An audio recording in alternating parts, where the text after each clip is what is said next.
ও রিনাদি, বলো। এতে নতুন ফল তো নিয়ে এলে। এটা ফল না, এটা টক রান্না হবে, আমরার মতন জিনিস এইটা। কেমন রান্না করবে? কেমন রান্না করবো ওইটাই মাথায় আসছে না। ওই তো বললো বাজারে যার কাছ থেকে নিয়ে এসেছি, কি বললো এটা আচারও হবে, কি ভেতর দিয়ে কেটে দিয়ে দানা বের করে দিলে কি আচারও বানানো যাবে। তো আমি তো আচার তো বানাবো না, মাছটা কি করে একটা রান্না করবো, এই তো। হ্যাঁ। তুমি কি করে করবে? তুমি করলে আমি করব। হ্যাঁ। তো বন্ধুরা দেখো, আমার দেশের বাড়িতে এই জিনিসটা দেখিনি আমরা। ওই আমরা আম আরো টক জাতীয় দেখেছি, কিন্তু এটা দেখিনি, এটা নতুন। ওই জন্য দুজনে আবার ভাগ করে নেব, নষ্ট করবো না, বেশি পয়সা দিয়ে আনি নিতে দাম আছে। নতুন জিনিস খেতে হবে। 220 টাকা। 220 টাকা।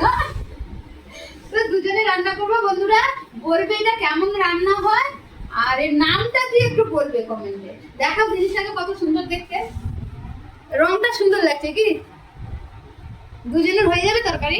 হ্যাঁ একটা কামড়ে খেয়ে দেখো কেমন লাগে। হ্যাঁ হ্যাঁ, দেখো।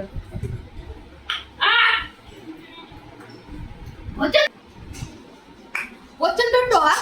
যে মহিলার কাছ থেকে নিয়েছিলাম ও বলেছিল ভেতরে একটা দানা থাকবে, ওইটা বের করে দিয়ে রান্না করবে। এই দেখো, এই যে দানা বেরিয়েছে, দেখো কাছ থেকে দেখো, এই যে। ঠিক আছে না? হ্যাঁ হ্যাঁ। ও বাই বাই।